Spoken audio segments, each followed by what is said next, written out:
мислам сега. Што е тоа, што треба подлабоко да се направи?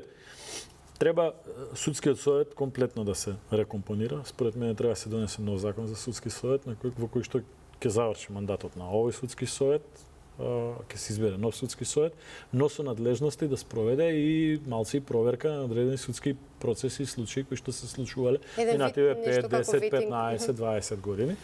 Еден вид на ветинг треба да се спроведи, можеби тоа да е рандом примери, може да е 10%, 20%, 50% од бројот на судиите во првите 3 години, па во вторите 3 години, друг за да се избегне проблемот кој што се појави во Албанија и кој што беше релевантен, не можеме да го игнорираме. Треба да внесеме малце повеќе јавност, транспарентност во работата на јавното обвинителство. Тоа станува најмистична институција, која што исто така, видите, таа е финансирана од буџетски пари. Да, мора да има тајност во постапките, но не смее да има тајност во работата. Така, ние немаме увид по која хиерархија како одлучува, па сега почнува да ни се појавуваат, тој бил понапред виш обвинител, овој бил основен обвинител, овој бил републички обвинител, па меѓу себе се напаѓаат, а ние прв пат ги гледаме на телевизија, па ни спомнуваат случаеви кои што биле гласни и ние сите сме мислеле дека имало само судија и вакво, па реминисценција од специјалното јавно обвинителство, станаа многу работи неистражни, нарушување на човекови права, злоупотреба.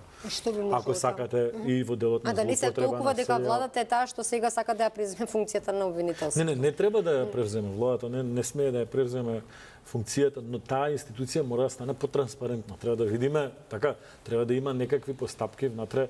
Ние дел од обвинителите биле ставани во политички или бизнис контекст да вршат услуги про или негативни спрема одредени значи факт е дека обвинители, делот обвинители, не сакам да генерализирам, но делот обвинители беа вклучени во процесот на менување на името на државата со прогон директен кон претеници кои што беа ставани под притисок да гласаат за промена на името. Тоа е недозволиво. Ние имаме тврдења дека делот обвинители исто учествуваат во таков контекст од бизнис аспект, односи помеѓу различни. И во судскиот совет имаше такви, коментари дека имало бизнис притисоци. Значи, имаше пред 7, 8, 10 години, ако се сеќавате добро двајцата, судски одлуки не се коментираат. Така, имаше едно тврдење. Не, на уставен суд не се коментира. Не, и за генералните судови беше судски. И сега тогаш судството се бранеше дека судски одлуки не се коментираат, мора да се спроведуваат. Океј, мора да се спроведуваат. Ама тоа е институција која што е финансирана од буџет и која што служи на јавниот интерес. Кога служи на јавниот интерес, кога вие зимате пари од буџет, било по кој основ, дали како плата, дали како донација, дали како па и да сте невладина организација која што земала донација од некоја општина во Македонија, вие во тој сегмент мора да имате одговорност спрема јавност. Во таков контекст ги учиме чекорите овие 30 години, бавно ги учиме за жал, но мора да научиме дека мора минимум транспарентност да се води во тоа. Не може тоа да е мистична зона која што не одговара за своите постапки. Не мора да зборуваме за политика, имавме неколку случаеви на убиства кои што можеби можеле да бидат спречени или не биле спречени. Треба транспарентност. Тука и собранието не си ја врши работата, не си ја вршило и понапред, за да не бидам сватен погрешно, не си ја врши и сега, во смисла на оние надзорни расправи кои што ги уведовме со законот за собрание. Собранието треба да го искористи својот авторитет, да отвори некаква тема околу спроведување на кривичниот законник во делот тој, нека не е политика, нека не е бизнис, нека е овие насилство семејно, нека е такви теми да видиме. Сепак можеби треба и поголема проактивност и апсолутно критичноста е кон сите институции. Така да има многу работи кои што може владата да ги иницира, кои што може да ги иницираат другите институции. Треба промптност, треба проактивност и треба многу поголема енергичност и брзина во спроведување на процесот. Да. Доста е да се. Не би сакале да коментирате во кој сегмент? Препорачувам колегите се постручни од млади правници или од коалицијата сите за правично судење кои темелно ги следат и судски процеси и реформите во судството, така не би навлегувал јас во детали. Лично, бидејќи не ја следам таа проблематика, мислам дека доволно елаборираше Илија. Би сакала сега малку околу се да пред да продолжиме за она што е во делот неју и очекувавте дека лидерот на опозицијата треба да си поднесе оставка тој на пресконференцијата вечерта буквално кажа дека не е резултатот што го очекувале, но во соглед на околностите тоа е добро. Останува да консолидира партијата, бидејќи според лидерот на СДСМ има граѓани до кои допираат, се уште има граѓани до кои што допираат пораките на СДСМ. Реално што очекувате? Во кој правец сега ќе се движат работите во опозицијската партија? Па не очекував да поднесе оставка, бидејќи беше, ако не се лажам, реизбран на Конгрес оваа година. Нели беше привремено после изборите минатата година, ама годинава имаше редовен Конгрес и се потврди неговото председавање. И веројатно е да се први избори кога е председател, така да не очекував да секако да поднесе оставка, барам ќе го тера мандатот, ако има предвремени, па и таму се доживее неуспех, можеби, но за сега не. Она што е проблематично е што, мислам го спомена Илија во почетокот, дека сепак помина година и пол од изборите, а нема подобрување. Понатаму влошен резултатот и дури дупло помалце од претходните локални избори за СДСМ, кои се загубија со 42-17. Значи, 230 и нешто има на претходните, мислам, локални. А се 125, така да, море 250 некаде. 255. Така да преполовено. А тогаш беше резултатот 42-17. Сега, значи, веројатно уште поголема ќе биде разликата, веројатно над 55 може да стигне, ако не теоретски 6 или 67 со се град Скопје има можност во МРДПМ, но секако над 50 веројатно ќе заврши ова изборна трка, а СДСМ доста полошо од минатиот пат, веројатно под 10 општини во конечниот исход, и тоа не е добар резултат, а е потрошена година и пол, која самите велат дека владата ништо не покажала или не покажала добри резултати, или да она што го ветувала, но не се трансферира тоа во некој подобар резултат за нив. Од друга страна, мислам дека Левица неколку изјави имаше дека го презема водството како опозициона партија, но мислам дека резултатите исто не го покажуваат тоа. Можеби во Скопје, дека е интересна ситуацијата и некоја изедначеност со СДСМ на територија на цела Македонија. Прво по гласовите е се уште двојно поголема поддршката за СДСМ, а и по бројот на советници уште поубедлива. Така да има уште работи за Левицата. Добро, но во случајот во Скопје веројатно се мисли за тоа што кандидатот на СДСМ не влезе во вториот круг, туку кандидатот на генерално по бројките Левица полека станува скопска партија. Дури во одредени градови надвор од Скопје, кај што имаше некаква стронгхолд, да речем, појака структура, направија неразбирливи некакви промени на советничките листи, имаше добри.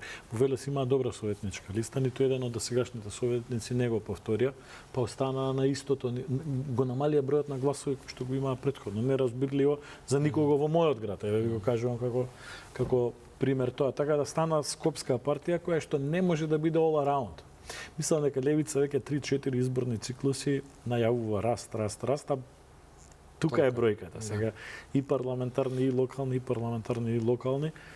Тука е бројката, 50-60. Мислам дека радикалноста во пристапот нив ги прави поинтересни за одредена популација, несомнено, некогаш интересни да се изгледа можеби некоја дебата и малку повонредни работи, но во момент кога човек ќе се соочи со тоа дека треба да се решат проблемите, дека треба да се направи институционално, да се видат кадровските потенцијали, не знам, имате макроекономисти, немате макроекономисти, правници, систем, ова треба да функционира така.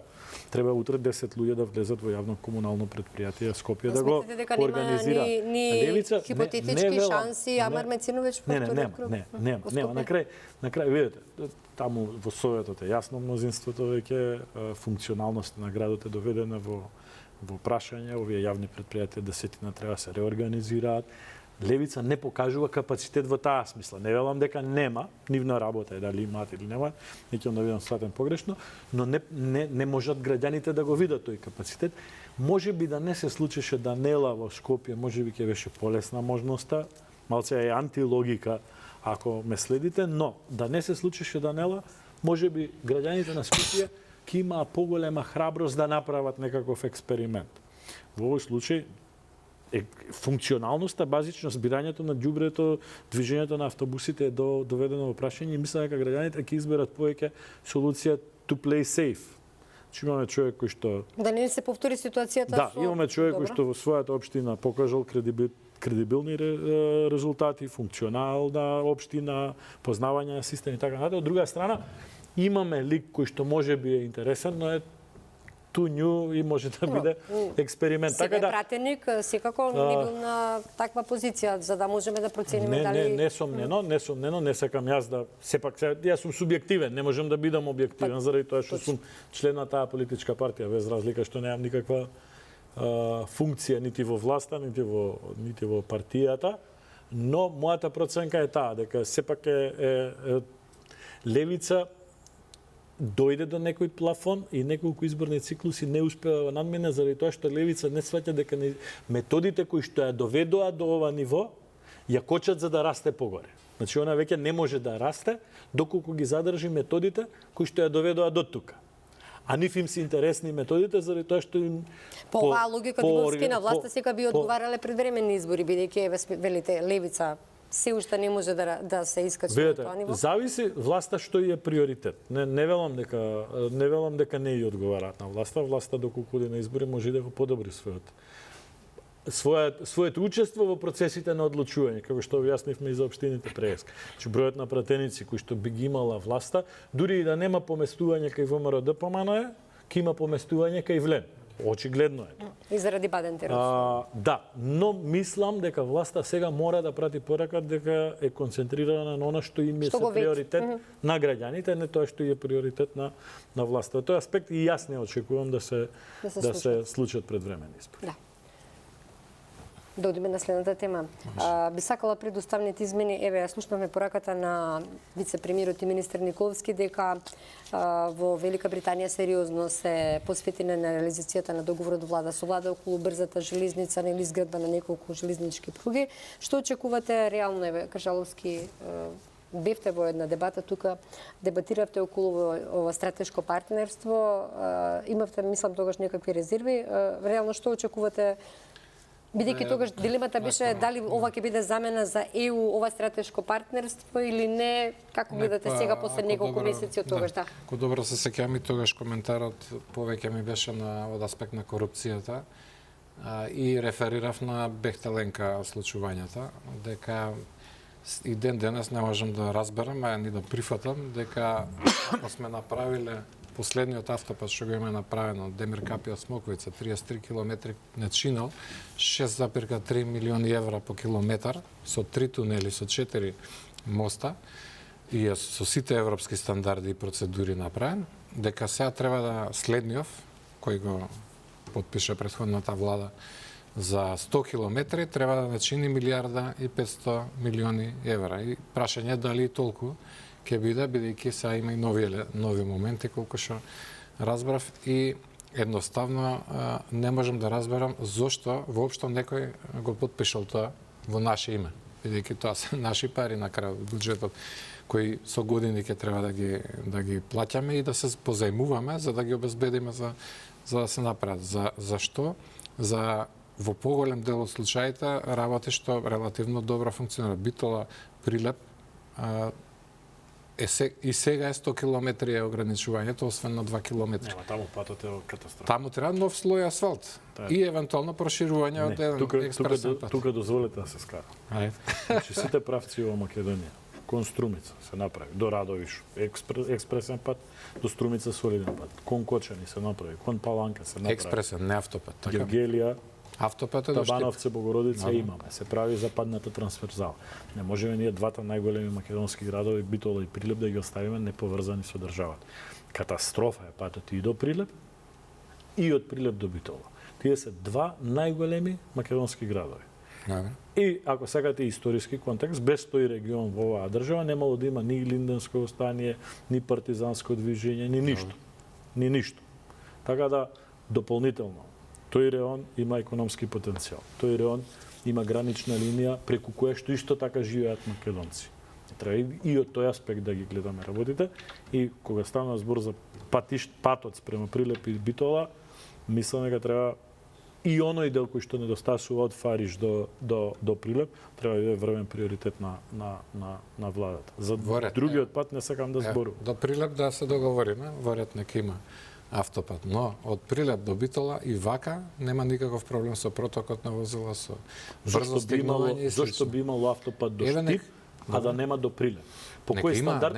Извинете. По кој стандард да бидеме не до Штип е автопат. Не, ја викам до Прилеп нека има, до Битола не мора да.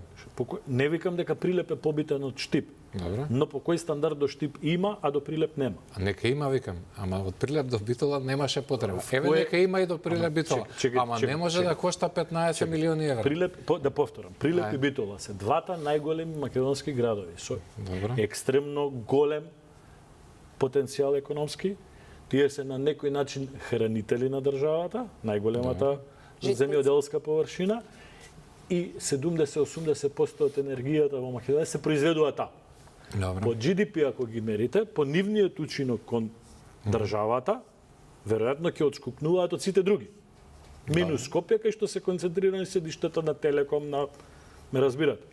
Не можеме ние сега, кон сите направивме патишта, реално, се направи кон Штип, Кочани, Радовиш, Струмица, Крива Паланка, кај што Тетово, Гостивар два пати, и сега за Прилеп и за Битола ќе проблематизираме. До Прилеп секако се согласуваме. Не до Прилеп, до Битола. Добро, еве нека до Битола. И трагично беше тоа што Охрид уште се гради. Ние треба да размислуваме Битола да го поврземе со Лерин автопат, имаме автопат до граница од таа страна. Така, треба да размислуваме Ресен, Охрид.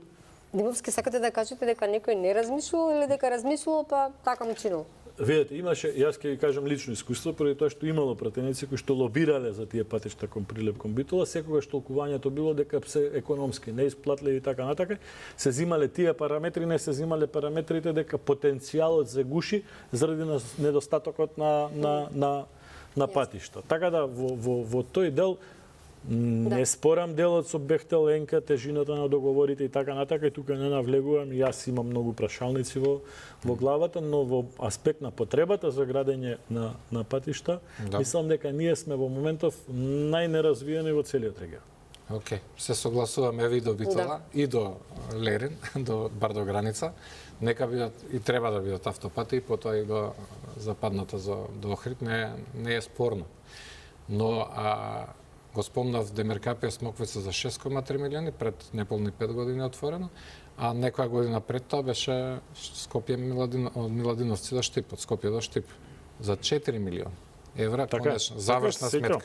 Така да не можам да разберам како и како на никој не му е проблем тоа во државата, дека се почетната цена е 15 милиони. Прашање колку ќе биде во ситуација кога 3 од овие 4 коридори се на рамница. Само Букојчани, Гостивар е тежок терен.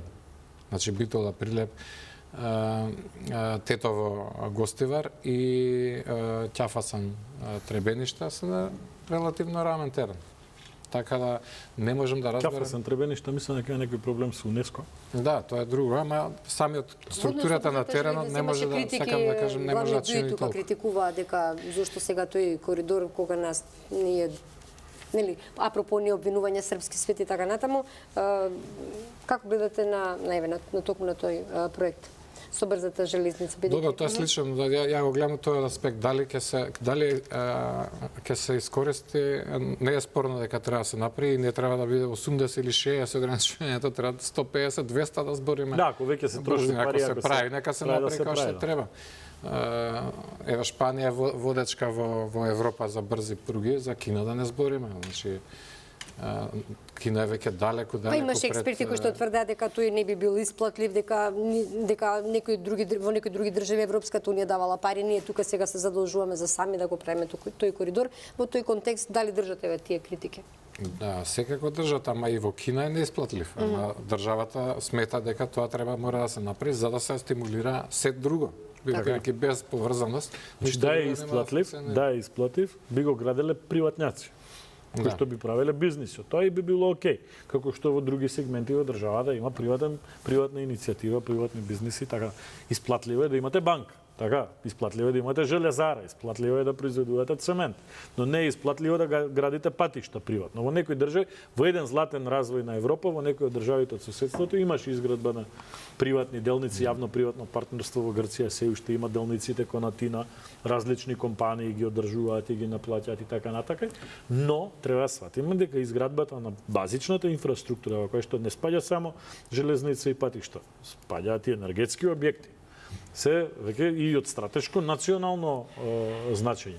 Ние на крај на криштото на времето кога се граделе пругите, се граделе и од аспект на безбедносните стратешки планови на Југославија за одбрана од исток, за одбрана од запад, за одбрана од и од тој аспект треба да се гледаат работи. Така да, во принцип, поврзувањето и отварањето на Македонија во фактичка смисла, не во политичка смисла, кон соседите треба да биде приоритет.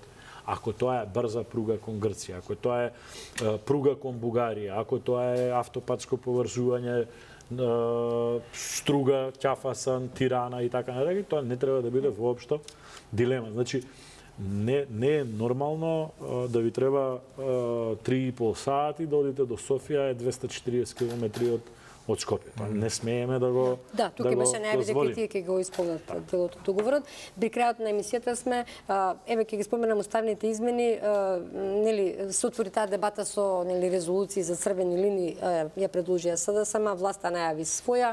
Денеска го слушаме Вајц во интервјуто дека вели дека Македонија сепак за да ги почне преговорите мора да ги спроведе уставните измени. Кажаловски, со вас ќе почнам. Што очекувате во овој контекст и во која насока би се одвивале овие процеси во следниот период по изборите?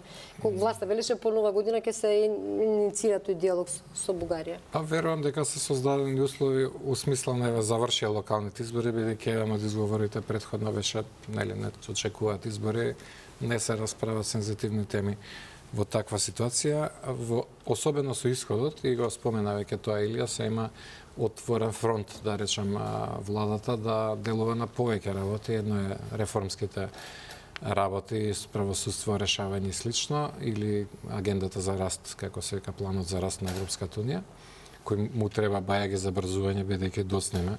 Добро, ама бидејќи фон дер Лајен рече топката била тоа си останува, ама од изборите минатата година, бидејќи ВМРО ДПМН даде предлози и во кампањата, па дури и во програмата, мислам, но мислам дека до сега се пробаа сите работи со одложено дејство, со преговарачката рамка се измени, евентуално бугарите да регистрираат некој здружение, да ништо тоа не се материализира во смисла да се промени нешто во ставот на Европската унија или на Бугарија.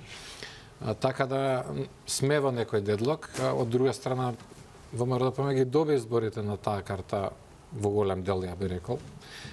И нема посебна причина да оди контра мнозинското мислење, не само на етничките македонци кои 87% мислам се беа против францускиот предлог, меѓутоа 75% од вкупното население. Но пак јас нема да речам дали власта ќе изгуби или не, веројатно треба да се види што е подобро за државата и за граѓаните да се проценат некои процеси, мислам. Не значи дека по секоја цена мораме да ги спроведеме тие уставни измени, ако тоа има некои што стравуваат дека тоа на некој начин ја води кон демонтажа на некои ситуации. Треба да расчистиме на работа. Такви луѓе како Томас Вајц нас во последните 20-25 години се превртеле едно стотина. Кои известители, неизвестители, предводници, координатори, еврокомесари. Да подсетам дека уште далечната 97-98 Хавир Солана велеше само уште името и вие готово влеговте. Од 97 до сега има многу години поминато. Многу години поминато и нема промена во меседж боксот на Европската унија спрема нас, само се менуваат темите на притисок. Едно време беа меѓуетнички односи претходно. После тоа беа односите со Грција, па сега се односите со Бугарија. Прво беше Охридскиот договор да се спроведе. Така. И таа динамика, треба да ја кажеме отворено, да се надеваме дека некои од амбасадите на европските држави следат медиуми, ние почесто треба да збориме тоа за луѓето да сватат дека тука има набиена фрустрација која што не се базира само на темата бугари во устав, туку се базира на промена на знаме, на промена на име, на откажување од ваква наследство, на откажување од таква наследство, бањање да не употребувам лоши зборови, пошто стварно се нервирам. Значи, ние 20-25 години сме под постојан ист притисок и се очекува оваа нова гарнитура дошла и ни викаме дајте сега се бугарите и готово. Кога знаеме врз база на искуство, 100 пати сме тепани, дека нема да биде тоа последно нешто и дека следното ќе биде пак нема да зборуваме ние дали имаме ѓубре и дали стандардот во комуналните предпријатија во Македонија е достигнат во однос на функционалност и така. Туку ќе зборуваме за тоа дали Јане Сандански е бугарин или е македонец, дали Гоце Делчев учил бугарско школо или учил британско школо, француско школо во Софија. Мислам ќе се сведеме на се обидувам да драматизирам и да употребам и сарказам. На тоа ќе се сведе целата дебата. И на секоја следна рунда притисокот јавен ќе биде спакуван во тоа дека еколошките стандарди во спроведување на реформите во рударството не се исполнети, а зад сцена ќе не викаат протнете ова кресленско востание, па вамо ќе замижеме. Значи на тоа ќе се сведат буквално. Сега, ние треба сами да сватиме и да си го заклучиме тоа. Ако успееме да постигнеме консензус, нема простор, ќе мора да се бараат решение. Сет, тајмингот моментално, последните 5-6 години, Бугарија, дали свесно или несвесно, некојаш човек може да почне да помислува, нема функционална политичка сцена која што може да прифати позначени политички одлуки. Таму секоја влада во последните 5-6 години или е техничка влада назначена од председателот, или е влада со ситна 2-3 пратеници поддршка во Но како и да нивните пораки се дека тие ни милиметар не поминуваат од она што е веќе испорачано од наша страна. Но ако Европската унија сакаше да има поместување, во последната година имаше две крупни работи кои што Европската унија и ги даде на Бугарија, тоа е Шенген зоната и тоа е еврозоната. Во ниту еден момент, ниту еден европски политичар од било каков ранг, национален или мултилатерален од Брисел, не ни нафрли воопшто дека може би македонскиот случај ќе биде ставен во дискусија заедно со некој од овие прашања. Јас ви гарантирам доколку Европската унија, еврозоната или Шенген зоната ставеше во контекст на решавање на македонското прашање, ова прашање до сега ќе беше решено. Значи ние не сме во нивен Па не фокус. сме, не само ние. Целиот Западен Балкан значи за целиот Западен Балкан се уште нема политичка одлука да пристапи кон за членување во Европската унија. Се тоа што гледаме со Црна Гора и со Албанија е само театар за создавање на привид. Мислите дека нема да ги примат Црна Гора 29-та беше денешно. Нема да ги примат доколку до тогаш не се донесе политичка одлука. И не значи верувам, да со оглед на времето да сублимираме Димовски, значи вие сметате дека оваа влада не треба да спроведе уставни измени сега вака како што ова е одговор на тоа што ме прашавте. Дали треба да се најде решение? Да, треба да се најде решение. Не само заради Европската унија, туку ние како држава треба да најдеме контекст да ги симнеме препреките во односите и со Бугарија и со Грција. Заради наши интереси. И која би била црвената линија ме интересира, бидејќи тоа беше тема проеден во предкампањава, еве да кажам. Ако има некој политичар кој што го знае одговорот на ова прашање, ние треба доживотно да го прогласиме за монарх на државата. Не треба воопшто да имаме делење.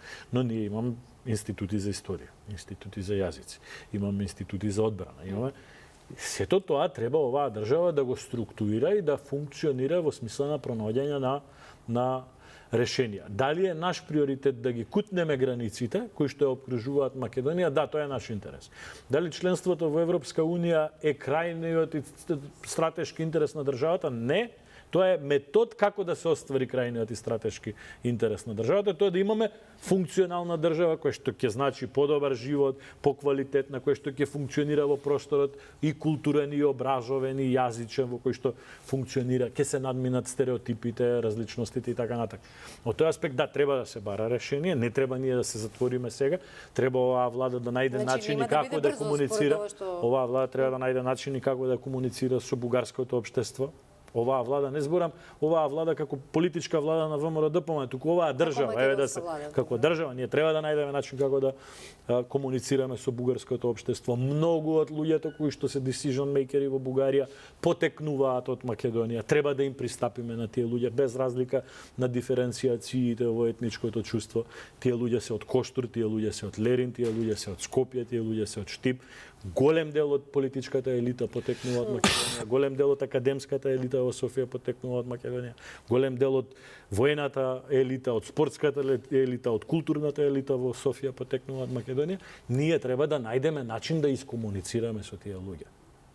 и да побараме поддршка на основа на тоа дека нашите дедовци и нивните дедовци делеле леп, делеле огниште, делеле храна, заедно војувале и така натака, без разлика што попатно се разделиле, едните заминале таму, другите останале тука.